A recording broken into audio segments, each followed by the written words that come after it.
Hello, everybody, and welcome to the Lit Up Lightworker podcast, bringing you fun and soulful interviews with spiritual teachers with the aim of tuning you in and lighting you up. You can access all episodes of the podcast at georgelizos.com/podcast or by searching for it on iTunes, Spotify, Stitcher, and TuneIn. Also, be sure to subscribe to my YouTube channel for more videos and interviews on finding and following your life purpose. My name is George Lizos. I'm a spiritual teacher, intuitive, the co-creator of Elemental Healing, and the author of Be the Guru. And today it is my honor to have here with me the super fabulous Gala Darling.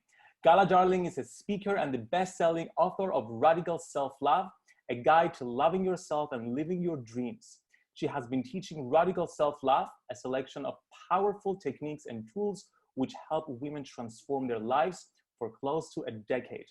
Her site, galadarling.com, helps 1 million women a month find their voice, live without fear, and fall in love with life.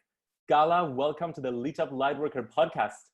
Hello, it's so good to be reunited with you, even if it's just digitally.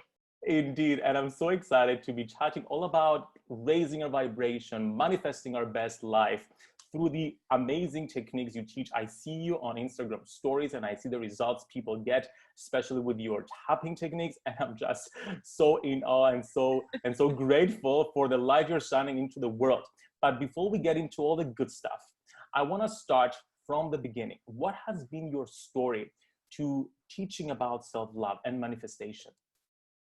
I think anyone who is a powerful teacher is a powerful teacher because they came from the opposite of that place. So I was always a creative child and wanted to do creative things. And as I got older, I received the message that I had to do something that would make me plenty of money, something that was safe, be a lawyer, be a journalist, take these safe paths. And it really resulted in me shutting down my creativity and becoming very depressed. I developed an eating disorder. And it was in a really dark place for probably about 10 years. And then when I was 22 years old, I discovered this technique called tapping, which is also known as EFT, Emotional Freedom Technique, which literally you just go like this. You tap on your face while you talk about what's difficult, what's stressing you out, and it releases the energetic blocks and you can see with a whole new perspective and you're rewiring your brain. And that's basically it. And once I discovered that technique, I was obsessed with telling people about it and telling people that life could be different, because so many people believe that depression and eating disorder, whatever, is a life sentence. And it's something you will never recover from. It's something you'll always suffer with. And I want to dispel that rumor. It's not true. 100%. And I love that you teach tapping. I can say personally as well, when I discovered it, it's completely transformed my life. I was in my third year at university in Bristol in the UK, and I discovered tapping. I'm like, okay, great. I'm just going to sit here on the bed every single day for like 1 to 2 hours and tap out all my life's issues. And that's what I did. Wow. I would just tap and just hit myself,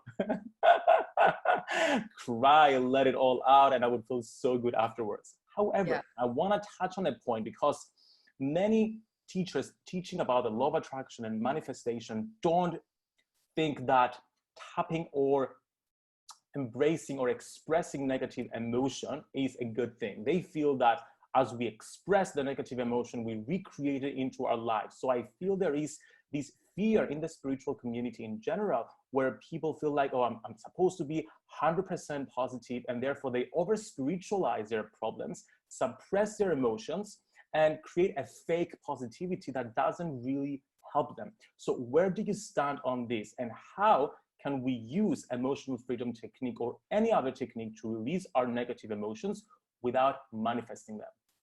Well, I love that you brought that up, because it's such a fear that people have, and they feel like if they say what they're afraid of or they say what's not working, they're going to create more of it.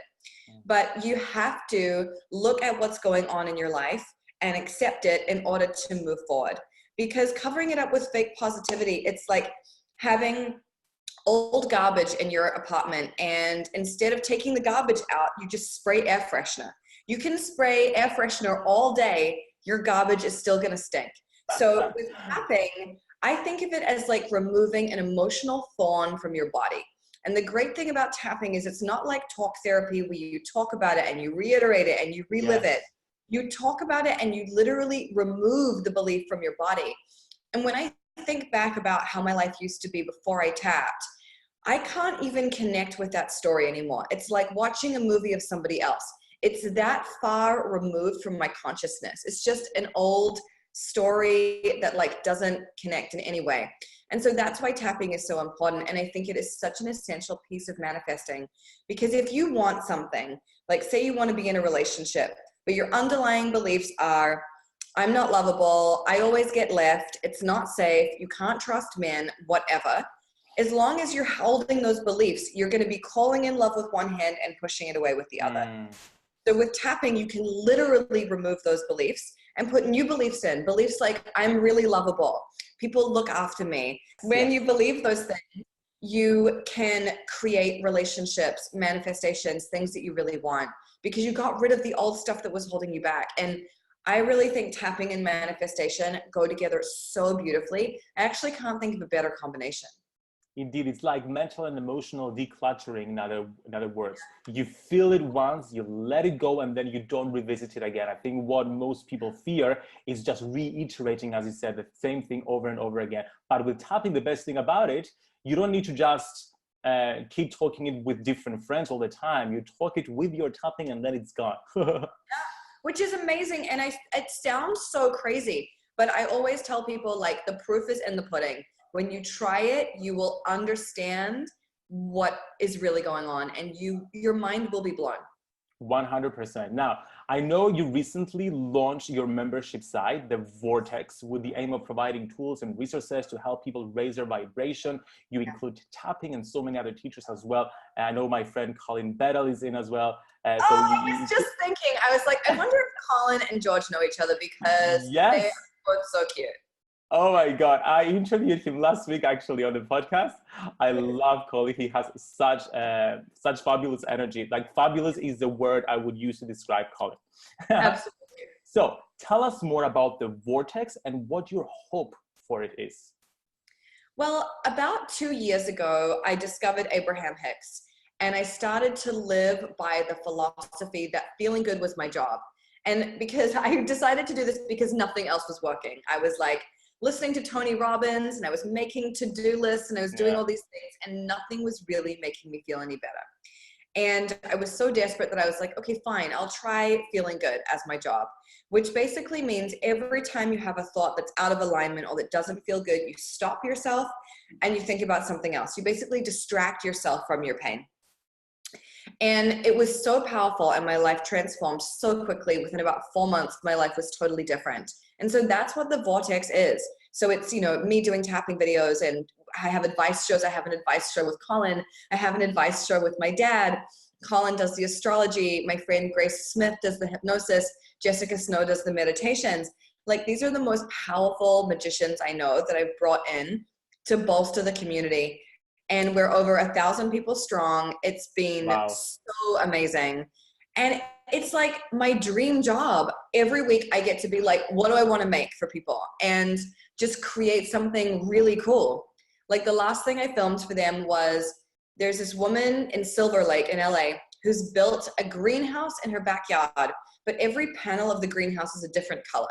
And it's called the Chroma Cabana. It's like this beautiful multicolored thing in her backyard. So we filmed a tapping routine for anxiety in this Chroma Cabana. And it's just so beautiful to really serve my community, really give them what they need, and do it in a beautiful way with high production value and gorgeous editing. And it's just the thrill of a lifetime. It's so good. It's one of the main things I love about you. You put attention to creating high production quality content, and you make everything beautiful. And who doesn't love seeing something beautiful? And what I also love about your work is that you're very practical. I remember when I worked for Hay House and we had you over in London for the book launch, you guided us through a very practical self-love ritual by burning our fears and manifesting our desires with some really sparkly paper. And it's just, it puts in more magic into your life when you do something in a very practical way. So what would be your most your number one practical tool to raising our vibration, if you only had to choose one, and it wasn't tapping because we've covered that one, which one would it be? So if not tapping, Yeah. my second tip would be having a magical morning practice. And this is something that I developed a couple of years ago. You open the voice memo app and you start to make a recording in 3 parts. The first thing you talk about is what you're grateful for, and you get really deep on it. You talk about gratitude for at least a minute, hopefully more. The second thing you do is you state your desire for the day, but you say it in the past tense. So you would say, I'm so happy and grateful. I had such a beautiful day. I did this amazing interview. I had this great lunch with my friend. I had an amazing workout. I went on a hot date. I felt so good. I had a makeout session. It was fantastic.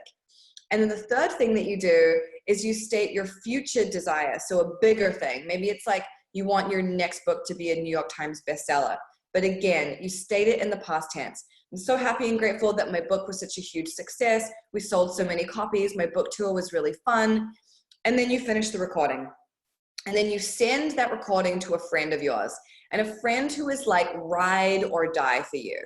And they listen to it at their leisure, and they record the same memo for you, and they send it back. And you do this every morning. You send one, they send one back. Now, this is so powerful for so many reasons. Firstly, you're getting in touch with what you truly desire, not just your to-do list. What do you really want? What would feel really good for you? Secondly, you're putting it into your subconscious as if it's already happened. So when you do that, your subconscious immediately starts working on ways to make this happen for you. And thirdly, it's so powerful to firstly have the courage to speak your desire out loud. And secondly, to have it heard by somebody else, someone who deeply supports you and loves you and who can mirror it back to you.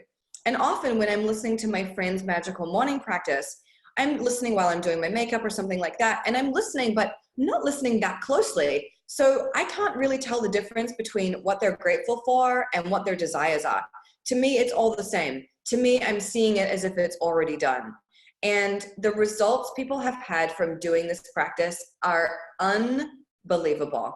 I have a woman who got matched with someone else, like we match up in our community. And one of them was diagnosed with cancer a few months into them doing this practice. And every day they talked about her being healthy and feeling good and being reunited. And she was cleared. She's totally in remission. She's feeling so good. And they are so convinced that really making her health a huge focus and talking about it as if it was already done is really a huge part of her getting into remission and getting healthy. And I believe that, the power of the mind is so vital, and we downplay it all the time. Wow, and it's such a powerful way to co-create with people as well, other than just being solitary in a room and just doing this work and feeling lonely about it. It's so much helpful when we bring someone else so they can reflect back to us the value of our desires. Now, what happens when our manifestation processes don't work? In my experience with guiding people through different manifestations, they usually they get the book The Secret. Usually that's where people start. They get excited, they create a bunch of vision boards, they visualize, they do positive affirmations, and then when it doesn't work, they feel dissatisfied, disappointed, and they give up. In your experience with guiding people through different manifestation processes, what are some pitfalls that people fall in that prevent them from making those processes work? What is people's number one block to manifestation? Well, there's a few things. I think the first is that people are impatient. They expect results immediately, and you don't generally get the fruit the same day that you plant the seed. So patience is really important. The second thing is that people put too much weight on the manifestation, because I often find the satisfaction isn't always in the manifestation, it's in the journey towards it. So it's like who you become and what you experience as you're on your way to getting that thing. And we have to remember that we don't choose the fastest path to a manifestation. We choose the most satisfying one. So for some people, meeting the love of your life immediately is the most satisfying thing. And for some people, we want to date, we want to have weird experiences, we want to see what else is out there, and that is more satisfying to us. And we're all on this different path, so that's really important to keep in mind. And then I think the final thing is that we have a lot of resistance to what we want. You may have a million vision boards, but if deep down you don't believe you deserve it, if deep down you think it could never be that good, if you don't want to do better than your parents or your friends, like this is all resistance, and that's all going to hold you away from your manifestation. So tapping out those resistances is very important. Wow, so powerful. I believe you've hit such a good point with regards to all the fears that hold us back from manifesting our desires. Now, I want to move into the negative manifestation. What happens when shit happens in our lives, basically, because we can try to work through tapping, to raise our vibrations, to do all our manifestation techniques. But what happens when we end up manifesting something negative? What are some practical steps we can take to shift things around, to turn lemons into pink lemonade? Well, even when something doesn't work out the way you want it to, you probably still have a roof over your head. You probably still have people that love you. You probably still have at least some of your health. And it's important to really step into gratitude for what you have. So many of us live this life of scarcity where even if our life is beautiful, it's never enough. It's never good enough. We're still frustrated. We're still not satisfied. And as long as you're in that place, nothing will ever be good enough. So really shifting into gratitude for what you have right now is always the first place to start. Yes. Wow. Gala, where can people get in touch with you and learn more about the Vortex and about all the projects you have coming out? The best place to follow me is on Instagram. I'm at Gala Darling. I have a blog, which is like a little bit neglected, galadarling.com, although I have been writing there for 15 years. So there's a lot of material if you want to investigate it.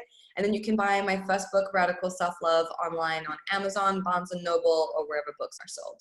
Amazing. Thank you so much for joining us in the Lit Up Lightworker podcast and teaching us so many practical processes we can start implementing right now to really transform our lives and manifest our best life. Thank you so much, Gala. Thank you.